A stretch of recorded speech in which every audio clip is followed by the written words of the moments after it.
My parents always said family first, but immediately disowned me after I got married. Years later, they showed up at my house, asking for one thing that made me wish they'd asked for money instead.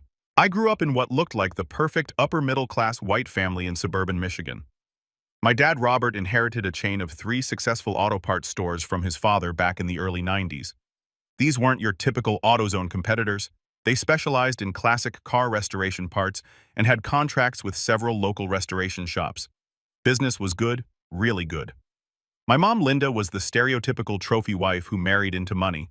She didn't work a day in her life but spent her time organizing charity events for the country club, making sure everyone knew we drove luxury cars and planning elaborate vacations to show off on social media. She was the type who would post pictures of our family at expensive restaurants with captions like, "Blessed to have such a wonderful life, grateful family first."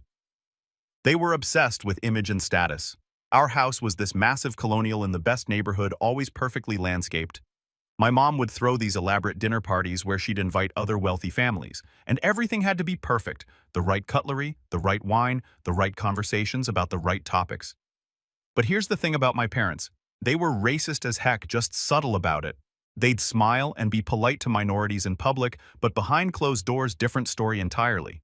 They'd lock their car doors driving through certain neighborhoods, make comments about those people bringing down property values, and my dad would go on rants about how immigrants were taking jobs from real Americans. I remember being maybe 12 years old and hearing my mom on the phone with her sister talking about how the new family down the street was nice enough, but you know how they are with maintaining their yards. The family was black and their yard looked identical to everyone else's. My little brother Jake was 4 years younger and absolutely bought into everything our parents believed. He was the golden child star quarterback in high school, dated the homecoming queen, blonde, rich white, of course got into the right fraternity at University of Michigan. He was being groomed to take over the family business and continue the legacy, as my dad called it. Me, I was always the disappointment. Don't get me wrong, I wasn't a total screw-up. I got decent grades, stayed out of trouble, but I just never fit their mold. I wasn't interested in sports, didn't care about impressing the country club crowd, and I sure as heck didn't share their views on race and social status. After high school, I went to Michigan State for mechanical engineering instead of U of M for business like they wanted. They were pissed about that choice for years. State school, my mom would say with disgust when people asked where I went to college, like I'd chosen to become a drug dealer or something. After graduation, I landed a job at a mid-sized manufacturing company as a design engineer. The pay was decent, started at $52,000 and worked my way up to about $67,000 by the time I was 26. Not amazing money, but enough to live comfortably in my own apartment and not depend on mommy and daddy. But my parents acted like I was flipping burgers. "When are you going to get a real career?" My mom would ask at family dinners. The Henderson son just made partner at his law firm. He's only 28 and already making $200,000 a year. The thing is, I was happy. I liked my job, I had good friends, and I was living my own life without having to worry about what the country club wives thought about everything I did. But that wasn't enough for them. Nothing was ever enough unless it came with prestige and bragging rights. So there I was, 26 years old, living in my own place and minding my own business when I met the woman who would change everything. Her name was Isabella, but everyone called her Bella.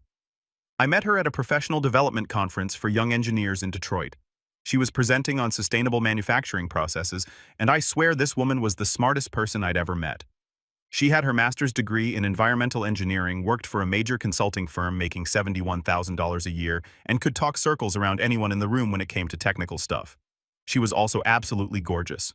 Long dark hair, these incredible brown eyes, and a smile that made my brain stop working.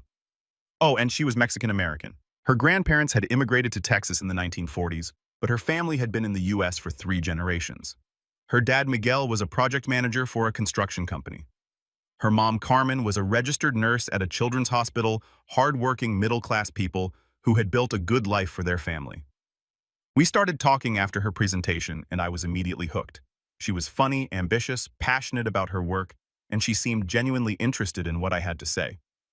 We exchanged numbers, and I asked her out for coffee the next weekend. That coffee date turned into dinner, which turned into a movie, which turned into talking until 3 a.m. in her car outside my apartment. I hadn't felt this way about anyone before, ever. We started dating seriously after about a month. She was everything I never knew I wanted in a partner. Smart as heck, but also down to earth. Ambitious, but also family-oriented. She could discuss complex engineering problems one minute and then laugh at stupid YouTube videos the next.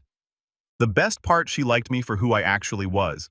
She didn't care that I drove a used Honda Civic instead of a BMW. She didn't care that I lived in a regular apartment instead of some fancy condo. She didn't try to change me or mold me into someone else's idea of success. After about 6 months of dating, I knew I was in love with her. Like head over heels, want to spend the rest of my life with her in love. The problem, I knew my family was going to absolutely lose their minds when they met her. I'd been dropping hints about this amazing girl I was dating, but I kept putting off introducing them. My mom would ask when she was going to meet my girlfriend, and I'd make excuses. Work was busy. Scheduling was difficult, maybe next month. Bella started asking questions too. When do I get to meet your family? She'd ask. You've met my parents 3 times already, but I haven't even seen a picture of yours. I kept making excuses because I knew what was coming. I'd grown up listening to my parents' casual racism my entire life. I knew exactly what they'd think about Bella, and it made me sick to my stomach. Before I brought Bella home, I tried to test the waters with my family. I'd mentioned casually that I was dating someone, maybe drop little details about her background to see how they'd react. Big mistake. One Sunday at family dinner, I mentioned that Bella spoke fluent Spanish in addition to English. My mom immediately perked up. "Oh, is she foreign?" she asked with that fake, interested tone she used when she was fishing for gossip. "No, she was born in Houston," I said, "but her family is Mexican-American." The temperature in the room dropped about 20 degrees. My dad looked up from his plate with this expression I'd seen before, the same one he got when he watched the news and saw stories about immigration. "Well," my mom said carefully, "I'm sure she's nice." Jake, who was 22 at the time and still living at home, chimed in with some about how I should be careful because you know how those families are with money.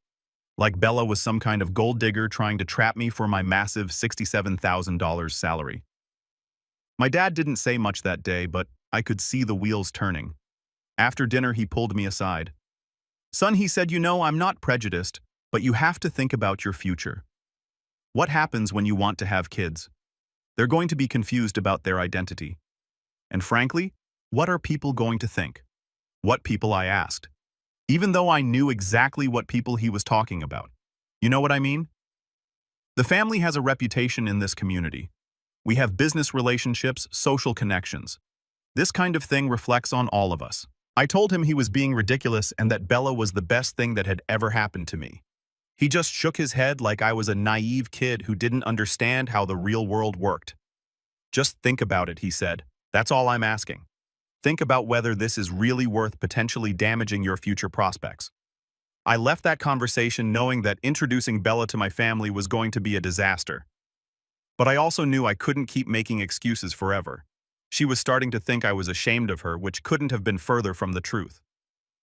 After 8 months of dating, I finally worked up the courage to bring Bella home for Sunday dinner. I tried to prepare her for what we were walking into. But how do you tell the woman you love that your family are racist pieces of, without sounding like you're making excuses for them? I settled for telling her that my parents were traditional and might ask some awkward questions. What I should have said was, "My parents are going to treat you like garbage because you're not white, and I'm sorry in advance for everything they're about to say." The moment we walked in the door, I could see the shock on my mom's face. She'd been expecting, well, I don't know what she'd been expecting, but it wasn't Bella.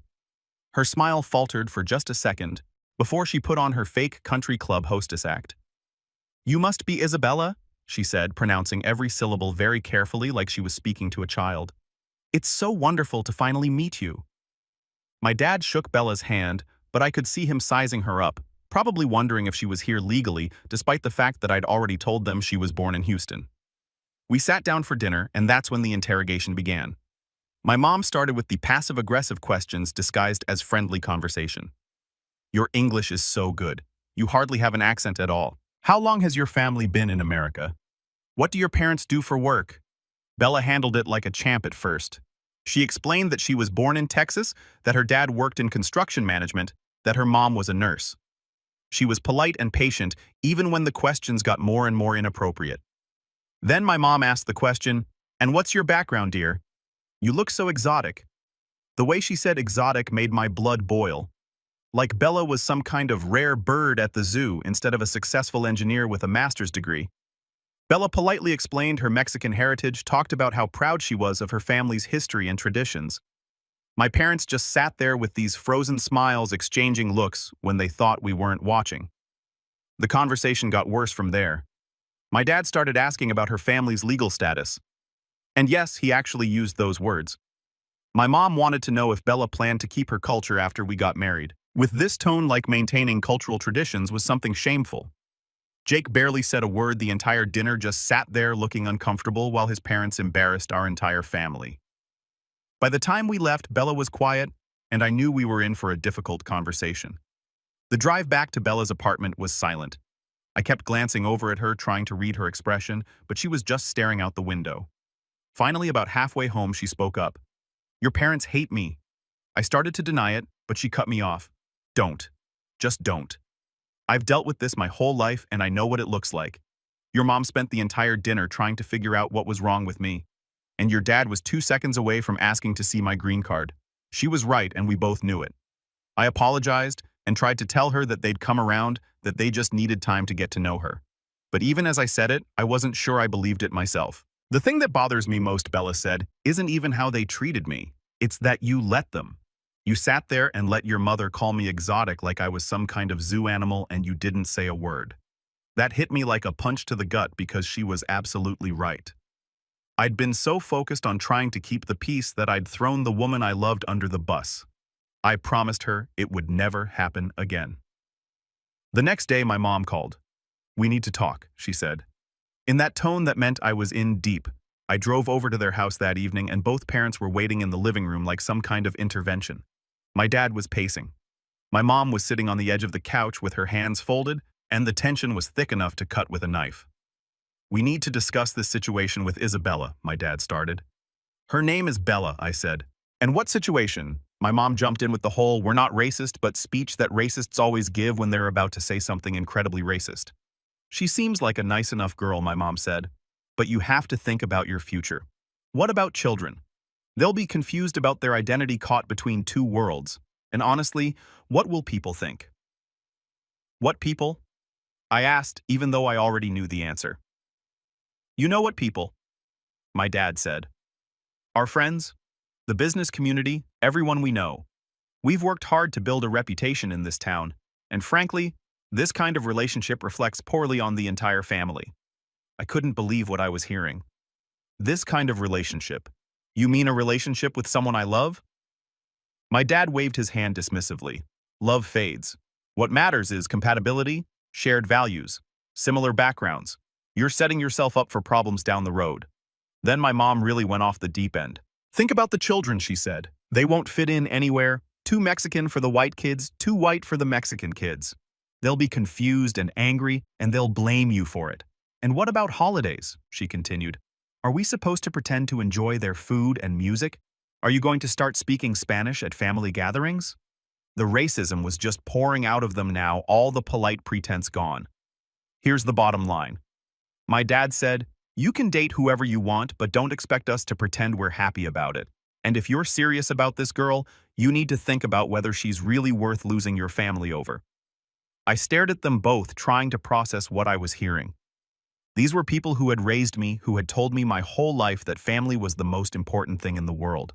And now they were giving me an ultimatum. Choose between the woman I loved and them. "You're really going to make me choose?" I asked. "We're not making you do anything," my mom said with fake tears starting to form. "We're just asking you to think about what's best for everyone involved." I stood up to leave. "I don't need to think about anything. Bella is the best thing that's ever happened to me, and if you can't accept that, then that's your problem, not mine." My mom started crying for real then. "How could you do this to us? What did we do to deserve this?" I looked at them both. These people who had shaped my entire childhood, and I realized I was seeing them clearly for the first time. "You want to know what you did to deserve this?" I said. "You raised me to believe that family was about love and acceptance. And then you showed me that you only meant love and acceptance for people who look like us." I walked out that day knowing that our relationship would never be the same. After that disaster, my relationship with my parents went from strained to practically non-existent. They'd call maybe once every few months, usually when they needed something or when guilt got the better of them around holidays. Bella and I got engaged a year later. I proposed at the same conference where we'd met during the dinner reception. She said yes, and we started planning our wedding immediately. My parents didn't come to the engagement party. They claimed they had prior commitments even though I'd given them 2 months' notice. Jake showed up, but he spent most of the time looking uncomfortable and avoiding Bella's family. We got married 8 months later in a beautiful ceremony at a historic mansion outside Detroit. It was everything we dreamed of. About 150 people, amazing food dancing until midnight. Bella looked absolutely stunning, and I felt like the luckiest man alive. My parents didn't come to the wedding either. Same excuse, prior commitments. This time the commitment was apparently a weekend trip to Mackinac Island that they'd booked the same weekend as our wedding. The message was clear. Jake did come to the wedding, and he even walked Bella's younger sister down the aisle since her father was walking Bella. It was a small gesture, but it meant something to both of us. Maybe there was hope for him after all. The funny thing is, while my parents were busy disapproving of my life choices, things were going incredibly well for me. I'd gotten promoted twice at work and was now making $84,000 a year. Bella had also gotten a promotion and was making $78,000. We bought a nice house in a good neighborhood, took vacations to places we'd always wanted to see, and built a life we were genuinely proud of. We were happy. Really, truly happy in a way that had nothing to do with impressing other people or maintaining some image. Meanwhile, my parents' perfect world was starting to crack. The auto parts business was struggling as more people bought newer cars that didn't need the specialty restoration parts they sold. Online retailers were undercutting their prices, and my dad was too stubborn and set in his ways to adapt to the changing market. I heard through mutual friends that they'd had to lay off several employees and were having cash flow problems. My mom had to give up her weekly spa appointments and cut back on the elaborate dinner parties she loved to throw. But did they reach out for help or try to repair our relationship? Of course not. Too proud and too convinced that they were right. Jake had graduated from college and joined the family business, but he didn't have the vision or experience to turn things around. He was good at following orders, but innovation and strategic thinking weren't his strong suits. The writing was on the wall, but they refused to see it. About 3 years after our wedding, Jake married his college girlfriend, Ashley. She was exactly what you'd expect from my family's choice. Blonde, came from old money, had never worked a day in her life but had strong opinions about people who did. They had a huge wedding that probably cost more than my parents could afford, but they had to keep up appearances. Ashley's family was even wealthier than ours, or at least wealthier than we used to be, and my parents were desperate to maintain their social standing. After the wedding, Jake and Ashley moved into a huge house that Ashley's daddy bought for them as a wedding gift. Jake was working at the family business making probably $65,000 a year, and Ashley was playing housewife and planning charity events with my mom. They were the golden couple in my parents' eyes. Everything Bella and I should have been. If only I hadn't been so selfish with my choice of wife. For the first 2 years of their marriage, everything seemed perfect for them. They took expensive vacations, drove matching luxury cars, and Ashley posted constantly on social media about their blessed life. But there was one thing missing, babies. My parents were obsessed with grandchildren. My mom would make comments constantly about how she couldn't wait to be a grandmother, how she'd already picked out names, how she was going to spoil her grandkids rotten. Ashley was equally obsessed. She'd been talking about having kids since she was a teenager, had their future children's names picked out, and had already decorated a nursery in their house. But months turned into a year, and a year turned into 2 years, and still no pregnancy announcement. I could tell it was starting to stress everyone out, though they tried to hide it. Ashley would make jokes about her broken biological clock, but you could see the desperation in her eyes. Jake started getting defensive whenever kids came up in conversation. My mom started making passive-aggressive comments about how some people just aren't meant to be parents and how everything happens for a reason. Real supportive stuff. Finally, after 3 years of trying, they went to see a fertility specialist. The testing process took months, and I could tell everyone was getting anxious waiting for answers. Then the results came back, and the news wasn't good. Jake's sperm count was severely low, like almost non-existent. The doctor explained that natural conception was basically impossible, and even IVF would be a long shot with his numbers. I actually felt genuinely sorry for them. Whatever else you could say about Jake and Ashley, I knew they wanted kids desperately. You could see how devastated they both were by the diagnosis. They decided to try IVF anyway, hoping for a miracle. Ashley's father paid for the treatments, 2 rounds that cost about $18,000 each. Both failed. The doctor finally sat them down and explained that their best chance of having a baby was using a sperm donor. Jake was apparently devastated by this news. His whole identity was wrapped up in being the perfect son who would continue the family legacy, And now, he couldn't even father children. That's when things got really interesting. I hadn't spoken to my family in months when I got a call from Jake. He sounded nervous, which was unusual for him. Jake had always been confident, even cocky about everything in his life. "Hey," he said, "I know things have been weird between you and Mom and Dad, but I need to talk to you about something important." I was curious despite myself. "What's up? Can we set up a video call? Me and Ashley want to discuss something with you. It's kind of a big deal." Red flags were going off in my head, but I agreed. We set up a call for the following Sunday evening. When I joined the call, I was surprised to see not just Jake and Ashley, but my parents too. And there was another woman I didn't recognize. Professional looking, probably in her 40s. "Thanks for joining us," Jake said, still sounding nervous. "This is Dr. Sarah Martinez. She's a fertility counselor who's been helping us through this process." The woman smiled and waved. "It's nice to meet you. Jake and Ashley have told me so much about you." I was immediately suspicious. Why would they need a counselor for a family conversation? "So, what's this about?" I asked. Jake and Ashley exchanged a look, and then Jake started talking. He explained about the fertility issues, the failed IVF attempts, the recommendation to use a sperm donor. I listened politely, genuinely feeling bad for them. Then Dr. Martinez started talking about family matching and genetic compatibility. She had charts and graphs showing success rates for different types of donors. One option that many families consider, she said, is using a known donor from within the family. It keeps the genetic lineage intact and ensures that everyone knows the medical history of the donor. I was starting to see where this was going, but I couldn't quite believe it. My mom jumped in at that point. "We've been thinking about this a lot," she said, "and we think it could be a wonderful solution for everyone involved." "What solution?" I asked, even though I was pretty sure I knew. Ashley started crying at this point. "We want you to be our sperm donor," she said through tears. "We want you to help us have a baby." The silence that followed was deafening. I just sat there staring at the screen, trying to process what I just heard. These people who had disowned me for marrying a Mexican woman were now asking me to father their grandchild. Dr. Martinez started talking about the beautiful symmetry of keeping everything in the family. My dad was nodding along, talking about how this would ensure the family gene stayed pure and strong. But the thing that really got me was when my mom started talking about what a blessing this would be for me. You'd finally have a chance to contribute something meaningful to the family legacy. She said, "Instead of wasting your life with that woman, you could help create the next generation of our family." That's when I lost it.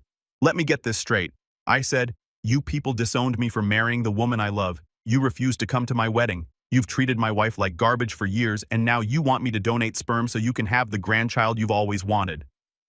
Ashley was sobbing harder now. "We're desperate," she said. "We've tried everything else." "And what about Bella?" I asked.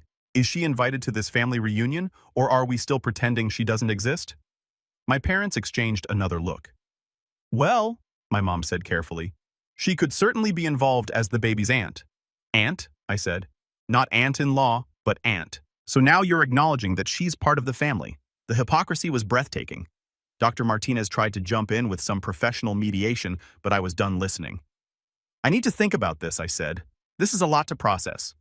They all started talking at once, trying to convince me, but I cut them off. I said I need to think about it. "I'll get back to you." I ended the call and sat there in stunned silence. Over the next few days, I couldn't stop thinking about the audacity of their request. The same people who had spent years telling me I was a disappointment, who had boycotted my wedding, who had treated my wife like she was beneath them, now wanted my DNA to save their precious family legacy. But the more I thought about it, the more I realized this might be an opportunity. An opportunity for some long overdue justice. I talked it over with Bella, and she was just as disgusted as I was. "They want to use you like a prize bull," she said. "Create their perfect white grandchild, and then go back to pretending we don't exist." "What if we don't let them?" I said. "What do you mean? What if we make them pay for what they've done to us?" We talked about it for hours, coming up with a plan that would give them exactly what they deserved. The next day, I called Jake back. "I've been thinking about your request," I said.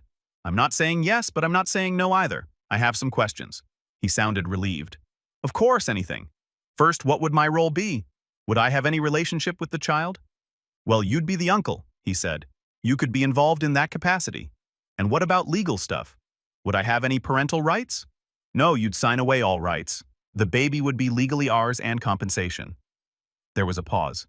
"Ashley's dad has offered to pay all medical expenses plus a $15,000 fee for your time and, contribution. $15,000. They thought they could buy me for $15,000. I need to discuss this with Bella, I said. Can you give me a week to think about it? Of course. Take all the time you need. Over the next week, they called me constantly. Text messages, voicemails, emails. The desperation was palpable. My mom even tried calling Bella directly, which was the first time she'd spoken to my wife in years. I know we've had our differences, she told Bella, but this could be a fresh start for all of us, a chance to bring the family back together. Bella was polite but non-committal. We're still discussing it, she said. Finally, I called Jake and asked for another family meeting. Same setup as before, video call with everyone present, including Dr. Martinez. I've made my decision, I said once everyone was on the call. You could see them all leaned forward, hanging on my every word. I'm willing to help, I said, but I have some conditions. Relief flooded their faces. Ashley was crying happy tears now. First, I said I want a public apology. You're going to post on Facebook apologizing to me and Bella for your behavior over the past few years? Their expression started to change, but I wasn't done. Second, Bella and I are going to be included in all family events from now on. No more excluding us from holidays, birthdays, whatever. We're family, and you're going to treat us like family. My dad started to look uncomfortable, but he nodded.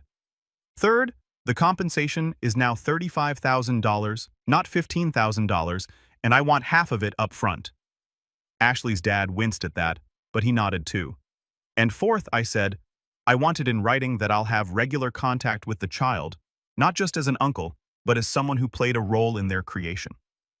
Dr. Martinez looked concerned about that last point, but everyone else was so desperate they were ready to agree to anything. Is that everything, Jake asked? Actually, no. There's one more thing. They all waited. I want you to admit that you were wrong about Bella, about our marriage, about everything. I want you to acknowledge that your behavior has been racist and hurtful, and that you're genuinely sorry. The silence stretched on for what felt like forever. Finally, my mom spoke up. If that's what it takes, she said quietly. Okay, I said. Let me talk to Bella about the details, and I'll get back to you with my final answer. After I ended the call, Bella and I looked at each other and started laughing. They had no idea what was coming. I let them stew for another week, checking in occasionally to make sure they were still interested. They were. In fact, they were getting more desperate by the day. Jake was calling every other day with updates on how excited they were, how grateful they were, how this was going to change everything for the family. Ashley sent me a long email about how she'd already started redecorating the nursery and how she couldn't wait for me to meet our baby. My mom posted a cryptic Facebook status about exciting family news and how sometimes God works in mysterious ways. She was already planning the baby shower in her head. Finally, I called for one last family meeting. I've made my final decision, I said once everyone was assembled on the video call. Their faces were glowing with anticipation. Ashley was practically bouncing in her chair. After a lot of thought and discussion with Bella, I said, I've decided that I'm willing to help you. Cheers erupted from their end of the call. Ashley was crying. Jake was grinning. My parents were hugging each other. But I continued and the celebration stopped. I need to make sure you understand exactly what you're agreeing to. Of course, Jake said. Whatever you need. You're agreeing to publicly apologize for years of racist behavior toward my wife. Nods all around. You're agreeing to include us in all family activities going forward. More nods. You're agreeing to pay me $35,000 for my genetic material. Ashley's dad already has the money set aside, Ashley said. And you're agreeing to let me have a place in this family? Absolutely. My mom said you'll be the favorite uncle. I smiled. Great. I'm so glad we're all on the same page about this. They all smiled back, thinking they'd won. There's just one tiny little problem, I said. Their smiles faltered. I'm not actually going to do it. The silence was deafening. What? Ashley whispered. I'm not going to donate my seed. I'm not going to help you have a baby. I'm not going to contribute to your family legacy. The color drained from all of their faces. But you said, Jake started. I said I was willing to help you, and I am. I'm helping you learn a very important lesson about consequences. My mom found her voice first. You can't be serious. Oh, I'm dead serious. You see, I've spent the last few weeks thinking about what kind of people would disown their own son for marrying someone they consider beneath them, and then turn around and beg that same son for help when they need something. Ashley was sobbing now, but these weren't happy tears anymore. You had 6 years, I continued. 6 years to apologize for your behavior. 6 years to try to build a relationship with the woman I love. 6 years to show me that family actually meant something to you. My dad's face was turning red, but he couldn't say anything because they still needed me. But you didn't want a relationship with me or my wife. You wanted to pretend we didn't exist until you needed something from us. That's not fair. My mom said weakly, what's not fair is treating people like garbage and then expecting them to help you when it's convenient. What's not fair is being racist for years and then suddenly wanting to be family when you need my DNA. I could see the panic starting to set in. This was their last hope, and I was taking it away. Here's what's actually going to happen, I said, watching their faces crumble in real time. You're going to have to figure this out on your own. You're going to have to accept that your actions have consequences and that treating people like for years doesn't just get erased because you suddenly need something. Ashley was full on sobbing now. Please, she begged. We're desperate. We've tried everything else. Have you tried not being racist pieces of, I asked, because that might have opened up some other options for you. Jake tried to jump in. Come on, man. We're family. Family? I laughed. You mean like how we were family when you boycotted my wedding? Like how we were family when mom called my wife exotic like she was some kind of zoo animal? Like how we were family when dad questioned her immigration status even though she was born in Texas? Dr. Martinez tried to mediate. Perhaps we can find a compromise. There is no compromise, I said. You people spent years making it clear that I wasn't really part of this family unless I played by your rules and married the right kind of person. Well, congratulations. You got exactly what you wanted. I'm not part of your family, which means I don't owe you. My mom was crying now too. We can change. She said we can do better. Too little, too late. I said you had your chance to do better. Multiple chances. Actually, you chose to be awful instead. What do you want from us? My dad asked, his voice cracking. I don't want anything from you. That's the point. I've built a great life without you. I have a wife who loves me, a job I enjoy, friends who actually respect me. I don't need your approval or your money or your fake acceptance. Ashley was hyperventilating at this point. You're destroying our lives, she managed to say between sobs. No, I said. You destroyed your own lives when you decided that hating people based on their skin color was more important than treating your family with basic human decency. But we apologized, my mom said weakly. You apologized because you wanted something from me. That's not an apology. That's manipulation. I looked at each of their faces on the screen, devastated, desperate, broken, and I felt absolutely nothing. No guilt, no sympathy, no regret. You know what the really funny part is? I said. If you had just been decent human beings from the beginning, I might have actually considered helping you. If you had welcomed Bella into the family, if you had treated her with respect, if you had shown up to our wedding and made an effort to build a real relationship with us, we might be having a very different conversation right now. We can still do that, Jake said desperately. We can start over. Start over? I laughed. You think you can just erase 6 years of racist with a few crocodile tears? You think I'm going to risk my genetic material creating a child that you'll raise with the same backwards values that you tried to raise me with? The truth was hitting them now. They weren't just losing their last chance at having a biological grandchild. They were losing it because of their own actions.